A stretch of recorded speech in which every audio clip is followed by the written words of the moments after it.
ئەو کاتتان باش قوتابیانی بەڕێز بەردەوام دەبین لەسەر ئەپلیکیشنەکانی چاپتەر 4 بەناونیشانی General Motion of a Particle لە محاضەراتی پێشوو چەند ئەپلیکیشنێکمان وەرگرت Projectile Motionمان وەرگرت Motion of Charged Particle in Electric Field, Magnetic Field and Electromagnetic Field ئەوانەمان وەرگرت هەروە ئەمڕۆ باسی بابەتێکی تری گرنگی General Motion دەکەین ئەویش پێی دەڵێن Constrained Motion of a Particle. Constrained Motion of a Particle واتە پارتیکلێک لەسەر ڕوویەک دەژورێتەوە لەسەر چەماوەیەک بەستراوەتەوە بۆ چەماوە. ئەنجا بەپێی پێناسەکە دوو جۆرمان هەیە. Unconstrained motion the particle is free of mechanical guides واتە فریە لەسەر هیچ ڕوویەک ناجولێتەوە وەکو بۆ نمونە airplane, rocket ئەمانە ئەگزامپڵن لەسەر unconstrained motion. پێناسەیشترمان هەیە پێ دەڵێن constrained motion the path of particle is partially or totally determined. دەڵێمەوە the path of particle is partially or totally determined by restraining guides واتە ئەلێرە پارتیکلەکە لەسەر ڕووەکە بەندە و هێزێک هەیە پێی دەڵێن constrained force لە بۆ پارتیکلەکە نمونەش لەسەرەوە a train moving along track کاتێک قتارێک لەسەر ڕێڕەوەکەی دەڕوە a particle sliding on sphere کاتێک پارتیکل لەسەر ڕوویەکی یان لەسەر تۆپێک دەخلیسچێت. جا لەرێ لەم حالەتە کاتێک کە پارتیکلێک لەسەر ڕوویەک دەڕوات جگە لە هێزی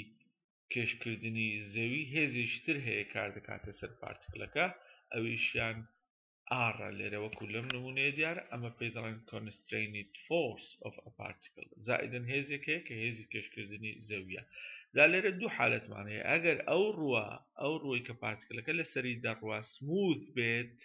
پێی دەڵێن smooth constraint ئەو کاتە گۆشەی نێوان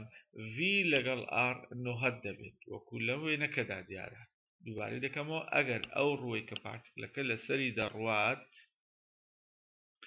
سموث بێت ئەوە ڕۆکە پێی دەڵێن smooth constraint واتە گۆشەی نێوان V خێرایی ڕاستەی جوولەی پارتیکلەکە لەگەڵ ئەو هێزە کە ئاری پێی دەڵێن the force of constraint ئەوە گۆشەکە نۆهەت دەبێت واتە ستون دەبن لەسەر یەکتری V لەگەڵ R واتە ئەگەر دۆتی بکەین R دۆت V دەکاتە سفر بە گۆشەی نێوانیان نۆهەت. بەڵام ئەگەر ڕووەکە سموت نەبێ ئەوە گۆشەکەش نابێتە نۆهەت کاتە لێرە ئەو تێبینیە دەبێت بە هەندوەرگرین کاتە کە دێنی یاسای دووەمی نیوتن دەنووسین MA ماسی پارتیکلەکە جاران تاودانی پارتیکلەکە دوو هێز کار دەکاتە سەر پارتیکلەکە لێرە هێزی کێش یان external force لەگەڵ the force of constraint F پێی دەڵێن external force عادەتەن ئەمە هێزی کێشکردنی زەویە و ئەوەش پێی دەڵێن is the force of constraint the reaction of the constraining upon the particle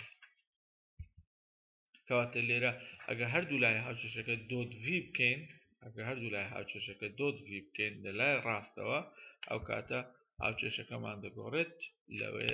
M dV over dt dot V F dot V مان هەیە R dot V R dot V ئەگەر ڕووەکە لوز بێت ئەوە دەبێتە سفر ئەوەی کە دەمێنێتەوە R dot V دەبێتە سفر ئەگەر ڕووەکە لوز بێت for smooth constraint کاتە ئەوەی کە دەمێنێتەوە لێرە F dot V یەکسانە بە M over 2 dV over dt چەندجار باسیەوەمان کرد ئەگە ببین داتاشراوەی وەرگرمەوە دەکاتە داتاشراوی یەکەم دۆت دووەم کۆ یەکەم دۆت داتاشراوی دووەم کۆی دەکەوە دوو لەگەڵ دووەکە دەڕوە واتە وەک خۆی لێ دێتەوە و V dot Vش دەتوانین نووسین دەکاتە V توان دوو کەواتە دەبێتە گۆڕانی جوولە و زە بەپێی کات دەکاتە F dot V یان دەگەڕێنەوە سەر هەمان هاوچێشە کە باسمان دەکرد ئەمە F dot dR دەکاتە گۆڕانی جوولە و زەی پارتیکلەکە یان بەمانایشتر ئەگەر تەواوکاری هەردوو لای وەرگرین ئەو کاتە ئیش لە فیزیا هەموو کاتێک دەکاتە گۆڕان لە جوولە و زەی پارتیکلەکە. بەڵام وتمان ئیش دەکاتە ماینەس گۆڕان لە ماتەوزەی پارتیکلەکە ئەمە کاتێک ڕاستە ئەگەر هاتوو ئەو فۆرسی کە هەمان بێت کۆنزەرڤیتیڤ فۆرس بێت ئێمە پێناسی کۆنزەرڤیتمان فۆرسمان کرد لە بیدایەتی چاپتەرەکە و چەندین پێناسەمان لە بۆ کۆنزەرڤیتیڤ فۆرس فێڵنووسی کاتە F.dr یەکسانە بە dt ئیش دەکاتە گۆڕان لە جوولەوزە هەموو کاتێک ڕاستە F.dr دەکاتە ناقص dv کاتێک ڕاستە ئەگەر فۆرسەکە کۆنزەرڤیتیڤ بێت اینجا لە هاوچێشەی یەکەم و دووەمەوە دەتوانین بڵین کەوا جوولەوزە کۆماتە وزە دەکاتە وزەی گشتی وزەی میکانیکی و وزەکەش ناگۆڕێت دەکاتە کۆنستانت واتە لە هەر خاڵێک لە خاڵەکان وەرگرین دەتوانین بڵین ئەو وزەیە ناگۆڕێت کەواتە ئێستا ئەمە دوو هاوچێشەی گرگمان هەیە کە دەتوانین پرسیاری لەسەر حەل بکەین لە کاتێک کە باسی کۆنسترەینت فۆرس دەکەین ئەویشان یەکەیان t زائد v دەکاتە e و یەکسانیشە بە کۆنستانت و ئەوی تریشیان وتمان یاسای دووەمی نیوتن بۆ نمونە ئەگەر ئێگزامپڵێک وەرگرین ئێستا a particle is placed on top of a smooth sphere of radius ba مثلا لێرە نیوتیرەی تۆپێکمان هەیە ئەگەر پارتیکلێکمان لە تۆپی سفێرەکە دانا ئەو پارتیکلە وردە وردە بخلیشێت دەڵێت لە چ خاڵێک ئەو پارتیکلە ئەو بازنەیە بەجی دێڵێت کەواتە ئێمە دوو یاسامان هەیە لێرە پرسیارەکەی پێکەکەین یاسای دووەمی نیوتن لەگەڵ یاسای وزە کە دەکاتە t زائد v بۆ نمونە وا دابنێن کە پارتیکلەکە لێرە دەخلیشێت لە خاڵی v ئەگەر بین وا دابنێن کە پارتیکلەکە تۆپەکە بەجێ دێڵێت ئەو کاتە دەبێت لێرە ئاڕەکە بکەینە سفر واتە هێزی کۆنسترین نامێنێت دەبێتە سفر چۆ لێرە دوو هێز کار دەکاتە سەر پارتیکلەکە ئەو گۆشێ دەڵێ لە چ خاڵێک ئینجا ئەو خاڵە دەتوانین بۆ گۆشەیە ناو بنین یان بکەینە بەرزی چۆنیمە نیوتیرێشمان هەیە و دەتوانین بڵێن کۆساین تێتە دەکاتە تەنیش لەسەر ژێ و تەنیشتەکەش دەتوانین بکەینە بەرزیەکە ئێستا دوو هێز کار دەکاتە سەر پارتیکلەکە یەکەیان mg ئەو کێشی پارتیکلەکە ئەگەر سێری بکەین شتەڵ دەبێت شیتەڵ دەبێت دوو بۆ دوو پێکەنەر یەکیان mg ساین تێتا ئەوی تریشان mg کۆساین تێتا بە ئاڕاستەی نیوتیرەکە و هێزی کۆنسترەینت فۆرسمان هەیە دووبارەی دەکەینەوە تەماشاکەن لێرە کێشی زەوی دەبێتە دوو بەشێک بە ئاڕاستەی جوولەی پارتیکلەکە لێکەوتی چەماوەیە بەشێکیش بە ئاڕاستەی چەقە و ئەوی تریشان ئاڕە کە پێ دەڵێن the force of constraint کەواتە ئەگە بین ئێستا ئێمە بمانەوەی پرسیارەکە شکار بکەین ئەوەی کە دەمانەوەی لێرە ئەو بەرزیەیە گرنگە بزانین لە چ خاڵێک یا لە چ بەرزیەک ئەو پارتیکلە بەردەبێتەوە ئەگە وا دابنێن و گریمان بکەین کەوا لە خاڵی بی پارتیکلەکە بەردەبێتەوە ئەوە ئەو کاتە ئاڕەکە دەبێت لە خاڵی بی بکەینە سفر کەواتە ئێستا ئێمە لێرە دەتوانین دوو هاوچێشە بنووسین هاوچێشەی دووەمی نیوتن بە ئاڕاستەی چەق یعنی چەقە تاودان وەربگرین کە تەماشاکەین بە ئاڕاستەی چەق دوو هێز کار دەکاتە سەر پارتیکلەکە r هێزی کۆنسترەینت لەگەڵ mg کۆساین تێتە و کۆساین تێتە زۆر بەوازحی دیارە لێرە کۆساین تێتە دەکات تەنیش لەسەر ژێ تەنیشتەکە زێدە بەرزیەکەیە و ئەیەکەش دەکاتە نیوەتیرەی تۆپەکە کەواتە یاسای دووەمی نیوتن ئەگە بە ئاڕاستەی چەق بنووسین چەقە تاودان m جاران چەقە تاودان m ئەیە ئەوە دانە بەس چەقە تاودانمان وەرگرتێ v تواندوو لەسەر ئەی mg کۆساین تێتە بە ئاڕاستەی چەقە ناقسەن r پێچەوانەی چەق ناقسەن r وەکو گوتمان کۆساین تێتەمان هەیە هاوچێشەی دووەمیشیان دەتوانین ئینەرژی بنووسین لە خاڵی ئەی ئەلێرە لە خاڵی ئەی بەرزیمان هەیە ئەیە نیوتیرەی چەماوەکەیە خێرایی سفرە کەواتە جوولەوزە سفرە لێرە ماتەوزەمان هەیە دەکات mg ئەی ئەگەر سێری بکەین لە خاڵی ئەی ئێستا ئەگەر بین ئەی وەرگرین mg ئەی لە خاڵی بی بەرزیمان هەیە کەواتە لێرە ماتەوزەمان هەیە دەکات mg زێت خێراییەکەشمان ڤە کەواتە لێرە ماتەوزە و جوولەوزەمان هەیە بەڵام لە بیرمان نەچێتەوە ئەی یەکسانە بە بی گوتمان ناگۆڕێت کۆنستانتە کەواتە ئەی یەکسان دەکەین بە b mg ئەی یەکسان دەکەن بە یەک لەسەر دوو mv تواندوو زائد mg زیت v تواندوو دەبینینەوە لێرە لە هاوچێشەی یەکەم دایدەنێن دەتوانین کۆساین تێتا بدۆزینەوە یا دەتوانین لە جاتی بڵین کۆساین تێتا دەکاتە زێت لەسەر r چکە لێرە v تواندوو دەدۆزینەوە لە هاوچێشەی یەکەمی دادنێن و ئاڕەکەش یەکسان دەکەین بە سفر و لە جاتی کۆساین تێتەش دەنووسین زێت لەسەر ئەی تەنیش لەسەر ژێ ئەو کاتە دەتوانین زێتەکە بدۆزینەوە کە دەکاتە دوو ئەی لەسەر سێ یان 2 لەسەر 3 واتە ئەمە وەکو یاسایەکی لێ دێت دەڵێن هەر کاتێک پارتیکلێک لەسەر ڕوویەکی لێژ چەماوەیەک تۆپێک بخلیشێت ئەوە لە بەرزی 2 لەسەر 3 نیوتیرەکەی دادەبەزی مەسەلەن بۆ نمونە ئەگەر ئێستا نیوتیرەی ئەو تۆپە 3 مەتر بێت ئەوە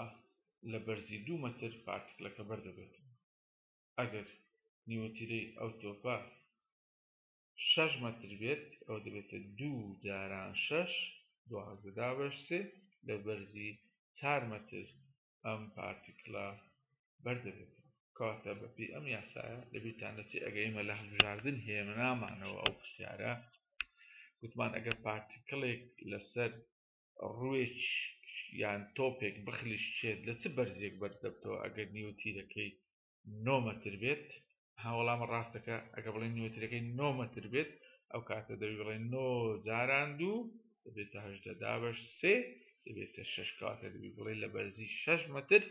دەبێت پارتیکلەکە بەردەبێتەوە بۆچی بەردەبێتەوە چونکە لە بەرزی 6 مەتر کە دەڵێن بەردەبێتەوە R the force of constraint دەبێتە 0 لەو بەرزێلەوەتە کاتێک ئێمە ئارەکە دەکەینە 0 کە ئارەکە دەکەینە 0 ئەو کاتە زێتەکە دەدۆزینەوە کە دەکاتە بەرزی پارتیکل جا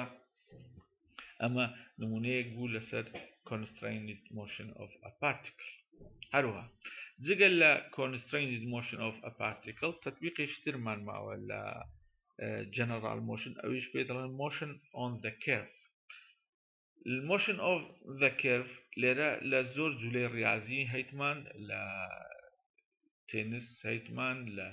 جەمپ هەیتمان هەروها لە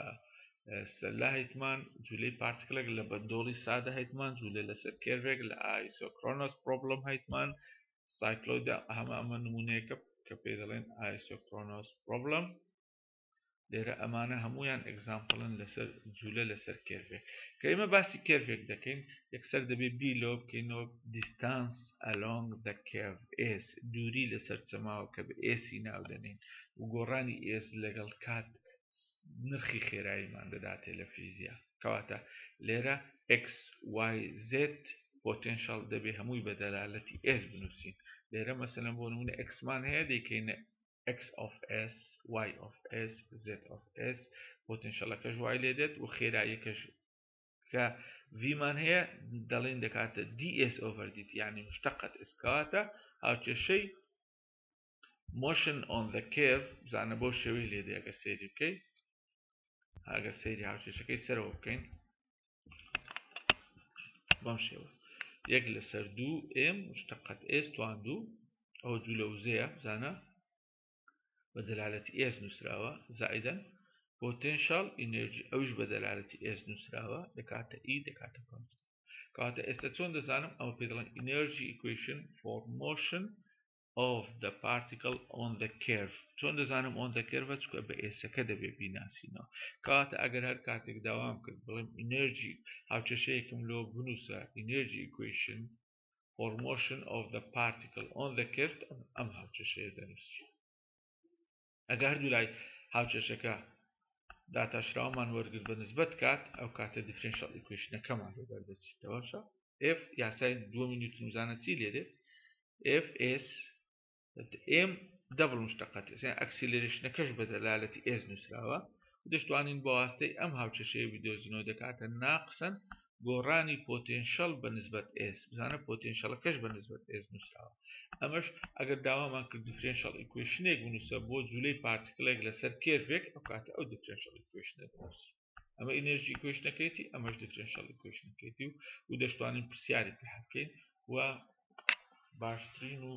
جوانترین ئێگزامپڵ بۆ شیکارکردن یان بۆی لەم هاوچەشەیە بگەین لە بەندۆڵی سادەیە دەتوانین هاوچەشەی بەندۆڵی سادە کە پێشتر لە چاپتەری سێوەرمان کردێ بە واستەی پۆتێنشەلەکەی بدۆزینەوە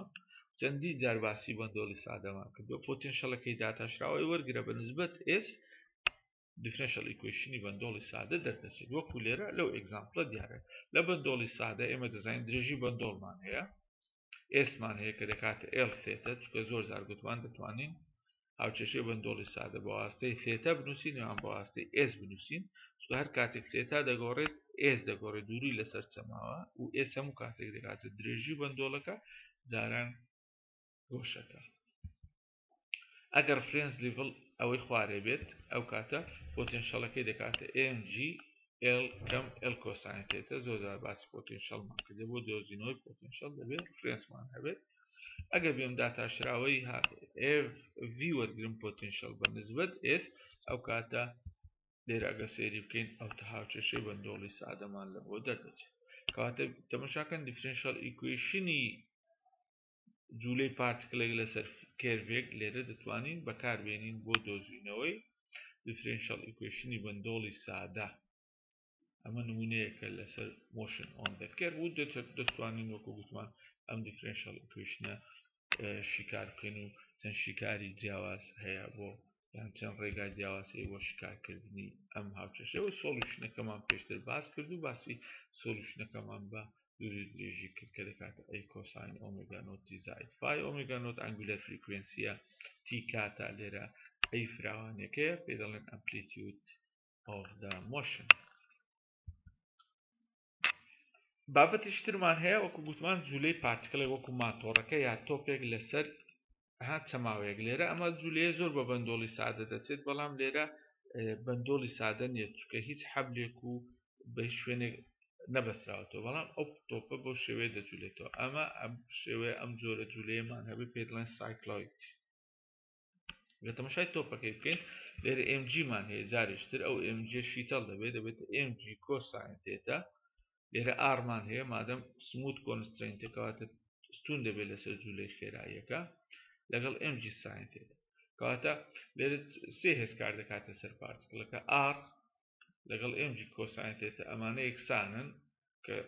لەسەر تەوەرەی وای ئەگەر وەریبگرین دەکاتە سفر ئەو دوانە و لەگەڵ MG ساین تێتە کە ئەوە دەبێتە هۆی جوولەی پارتکڵەکە لەسەر سای چەماوەکە ئەمەش زۆریشترە گەسەیری بکەین لێرە جارێشتر FS M دوو جار داتاشراوەیان MA دەکاتە ناقص MG ساین تێتە ئەو هێزەی کەوا پارتکڵەکە دەجوولێنێتەوە لەسەر کێرڤەکە ئەوێ ناقص MG ساین تێتە جارشتریش ناقسە چووکە پێچوانەی جوولەی پارتکڵەکەیە وەکو هاوچێشە زۆر بە هاوچێشەی بەندۆڵی سادە دەچێت بەڵام لێرە ئەمە جوولەی بەندۆڵی سادە نیە بەڵام دەتوانین لێرە تێبینیەک بنووسین دەڵێن ئەگەر if this equation represents simple harmonic motion دەڵێن ئەگەر ئەو هاوچێشەیە هاوچێشەی بەندۆڵی سادە بێت یان وەکو بەندۆڵی سادە بێت یان وەکو simple harmonic motion بێت ئەو کاتە دەبێت M مشتقات S M أي M دبل مشتقات S يكسان بناقص كي S يعني بمعنى سادة تر دبي S يكسان بسي ساين تيتا أما دوباره دەکەم دەڵێن ئەگەر ئەو هاوچێشەیە هاوچێشەی SHM بێت دەبێ S یەکسان بێ بە C ساین تێتە و جگە لە هاوچێشەیە ئێمە گۆڕانی X و Yش دەزانین بە دەلالەتی تێتە لێرە ئەوە DXە ئەو DY ئەو DSە گۆڕان لەسەر چەماوە جا ئەگەر بین بڵین کۆساین تێتە دەکات تەنیش لەسەر ژێ دەکاتە DX over DS ئەگەر بڵین ساین تێتە دەکات dy over ds وایە بزانین تەواوە کەواتە ئێستا ئێمە گۆڕانی x لەگەڵ s دەزانین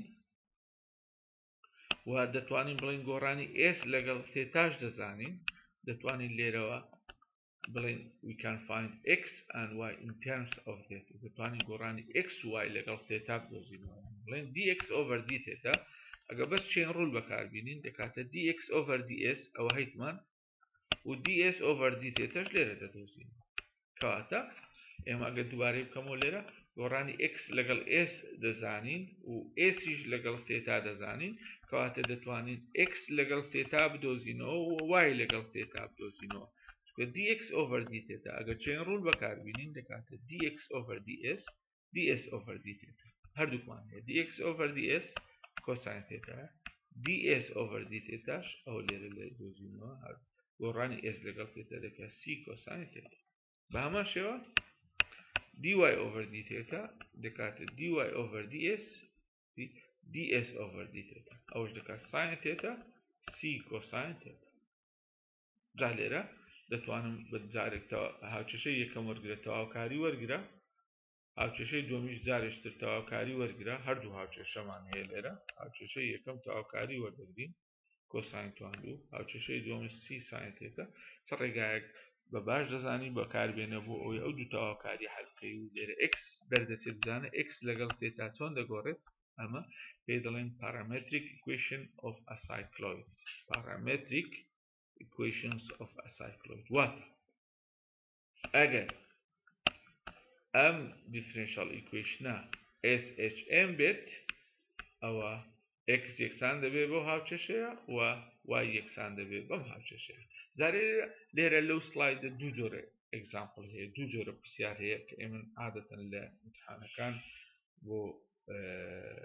ئێوەی بەڕێدەینەوە دەڵێم وەکو ئەوەی کە هەیە دەڵێم پارتکلێکمان هەیە لەسەر چەماوەیەک ئەو چەماوەی کە هەیتمان باسی سایکلۆید دەکەم دەجولێتەوە دەڵێم ئەگەر جوولەی پارتیکلەکە سمپل هارمۆنیک مۆشن بێت ئەوە بسەلمێنە x یەکسانە بەوە y یەکسانە بە وەکو لێرە لە سلایدەکە لە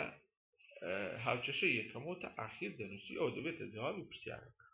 ئەوە پرسیاری یەک پرسیار یەکەم دووبارە دەکەمەوە دەڵێم جوولەی پارتیکلێکمان هەیە بە شێوەی سایکلۆید ئەگەر جوولەکە سمپل هارمۆنیک مۆشن بێت ئەوە بسەلمێنە x یەکسانە بە c over 4 دوو تێتە زای ساین دوو تێتە and y یەکسانە بە c over 4 کەوانە یەکەم کۆساین دوو تێتە کەوانە دابش یان دەڵێم پارامتریک ئیکوێشنەکان ببینەوە هاوچەشەی دووەم یان هاوچەشەی یەکەم دەتوانین بەکاربێنین بۆ پرسیارێکتر دەڵێن ئەگەر پارتیکلێکمان هەبێت لەسەر سایکلۆید وجولێتەوە و دەڵێن پارامتریک ئیکوێشنەکانی بۆ نمونە بەس ئەکسەکەی دەدەم دەڵێم ئەگەر ئەکسەکەی یەکسان بێ بە c over 4 دوو تێتە زائد ساین دوو تێتە ئەو کاتە دەڵێم بسەلمێنە ئەم جوولەیە سمپل هارمۆنیک مۆشنە واتە لە نهایەتی پرسیارەکەەوە دێەوە دەست پێ دەکەی تا دەگەیە بیدایەت پرسیارەکە تا دەگەیەوە ئەم هاوچەشەیە s یەکسانە بە c ساین تێتە واتە لێرەوە دەست پێ دەکەی ئەو کاتە x بەڵام وەڵامەکە دەگۆڕێت چۆن گە سەیری بکەین لێرە xمان هەیە دێوە سەر هاوچێشەی چێن ڕوولەکە dx over d تێتەت هەیە ئەو کاتە لێرە نەمان بوو ئێمە دۆزیمانەوە ئەو کاتە لێرەوە دی دەگری dx over d تێتە dx over ds مان نییە dx over ds ds over d تێتەش مان عفو dx over ds مان هەیە ئەوتە لێرە سکرت کاتە ds over d تێتە مان نییە پرسیاری دووەم دووبارە دەکەمەوە دەڵێم ئەگەر جوولەی پارتیکلێکمان هەبێ بێت لەسەر شێوەی سایکلۆید و پارامتریک ئیکوێشنەکەی ئەکسەکەمان هەبێت ئەبەم شێوەیە بێت یان وایەکەی دەدەم بۆ نمونە ئەگەر ئەکسەکەماندا ئەوە بسەلمێنە ئەم جوولەیە سمپل هارمۆنیک مۆشنە کاتە لێرە دەی جارێشتر ئەم هاوچەشەیە بەکاردێنی چێن ڕوول بەڵام لێرە dx over d تێتامان هەیە dx over ds مان هەیە ds over d تێتەمان نییە دەیدۆزینەوە کە دەکاتە sc sin تێتە گەیشتینە کە گەیشتنە ئەو هاوچەشە sc sin تێتە کەواتە دەڵێ کەواتە جوولەی پارتیکلەکە سمپل هارمۆنیک مۆشنە SHM کەواتە بە کورتی دوو جۆر پرسیارمان هەیە ئەگەر ئەمن سم داتوو یان بڵێم سمپل هارمۆنیک مۆشنە ئەو کاتە s یەکسانە بە c sin تێتە کاتە ئەمە دەتوانین x بدۆزینەوە وەکو لێرە لەو پرسیارە بەڵام ئەگەر x مان هەبوو دەتوانین sc sin تێتا بدۆزینەوە بە بەکارهێنانی هاوچەشەی یەکەم یان هاوچەشەی دووەم کە چین ڕوول بەکار هاتووە جا لێرە ئەمە تەطبیقێشترە لە تەطبیقەکانی جوولەی پارتیکلێک لەسەر کێرڤێک و ئەگە سەیری بکەین لێرە جارێشتر s بەکار هاتووە باسی گۆڕانی s دەکات یان باسی دووری لەسەر چەماوە دەکات بە پێی گۆشە یعنی لە دووری لەسەر چەماوە زۆربەی جار s و تێتا زیاتر بەکاردێت لە پرسیارەکان لە نهایەتی چاپتەرەکە چەند ئێگزامپڵێک هەیە چەند ئێگزامپڵێکمان هەل کردووە چەند پرسیارێکمان هەیە و زۆربەی ئەو پرسیارانە پێشتر شیکارمان کردووە مەسەلەن بۆ نمونە لە پرۆبلمی یەکەم ئەڵێ find the force for each of the following potential energy function پۆتێنشەڵمان هەیە دەمانەوێت فۆرسەکەی بدۆزینەوە جا ئاوچێشەیەکمان هەیە گوتمان ئەگەر ئێمە فۆرسێکمان بمانێ بدۆزینەوە لە پۆتێنشەڵەکەی دەبێت ئەوە بەکاربێن فۆرس دەکاتە ناقص دل ئۆپەرێتەر پۆتێنشەڵ ئینەرژی هاتە 3 داتەشراوەی وەردەگری جارێک بەنسبەت x جارێک بەنسبەت y جارێک بەنسبەت z جارە یونیت ڤێکتەرەکانی دەکەیەوە بە ئاڕاستەی نێگەتیڤ مثلا بۆ نمونە ئەگەر هاوچێشەی یەکەم وەرگرین داتاشراوی پۆتێنشەڵ بەنسبەت x دەکات cyz کۆسفڕ بەنسبەت y دەکاتە cxz کۆسفڕ بەنسبەت z دەکاتە cxy کۆسفڕ بۆ شێوەیە سێری سیەکە کۆنستانتە ناقسە هاوبەشە و سی لە هەرسێکیان هەیە وەری دەگرین بە هەمە شێوە هاوچێشەی دووەم هاوچێشەی سێمیش پرۆبلێمی دووەم دیترماین یان لێرە وەکو لە پرۆبلێمی یەکەم پۆتێنشەڵمان هەیە فۆرسمان دەوێت پرسیاری دووەم determine which of the following forces are conservative پرسیاری دووەم problem 2 determine which of the following forces are conservative دەڵێ دیاری بکە کام لەم فۆرسانەی خوارەوە کۆنزەرڤێتیڤ گوتمان جوانترین تێست و ئاسانترین تێست بۆ ئەوی بسەلمێنین فۆرسێک کۆنزەرڤێتیڤە ئەگەر پرسیارەکە باسی ئەوەی کرد فۆرسەکە کۆنزەرڤێتیڤە نەباز دڵ کرۆس f ئەگەر یەکسان بوو بە سفر ئەگەر دڵ کرۆس f دەدۆزینەوە لە بۆ ئەی لەبەرەوە یەکسانە بە سفر کاتە فۆرسەکە کۆنزەرڤێتیڤە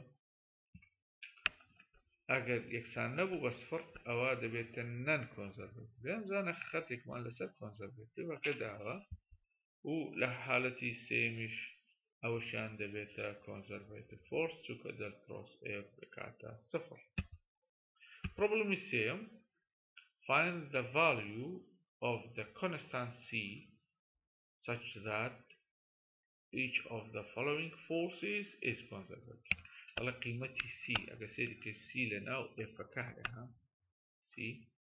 دلي قيمتي c چند بوي مسلميني كأو فورسة conservative لأي دل كروس f ددوزينوا او دل كروس f او هاوچو شيء كدر دسي يكسان دبي بالصفر اگر قيمتي c نيو بيت كات c لأي نيو لبي قيمتي c دبي سالب يك بيت انزا هاوچو شكا يكسان دبي بصفر كاتا اما دتوانين لحل جاردن بينينو دلين قيمتي c دبي تم بيت بو اوي او فورسا كونزرفيتيف بيت A B C D يكلوانا دتواني اتو هالجيري كواتا باسي force of conservative دەکەین کە لێرە باسی فۆرسێکە conservative بێت بەڵام ئەگەر ڕێگای شترمان هەیە گوتمان دەتوانین چەند ڕێگای جیاواز بەکاربێنین بە لاین ئینتیگرال پرسیارەکە حەل بکەین سێ پاتی جیاواز وەردەگرین ئەو کاتە دەبێت لە هەر سێ پاتەکە لاین ئینتیگرالەکان یان وەرک دەبێت وەکو یەک دەرچێت ئەو کاتە دەتوانین بڕیاردەین کە فۆرسەکە conservative بەڵام ئەگەر لاین ئینتیگرال لە بۆ ڕێگایەکان وەکو یەک دەرنەچوو ئەو کاتە دەتوانین بڵێن the force is non-conservative force لێرە کۆتایی بە چاپتەری 4 دەینین و لە محاضەڕەی داهاتوو ئینشاءالله باسی چاپتەرێکی تازە دەکەین بە ناونیشانی system of particle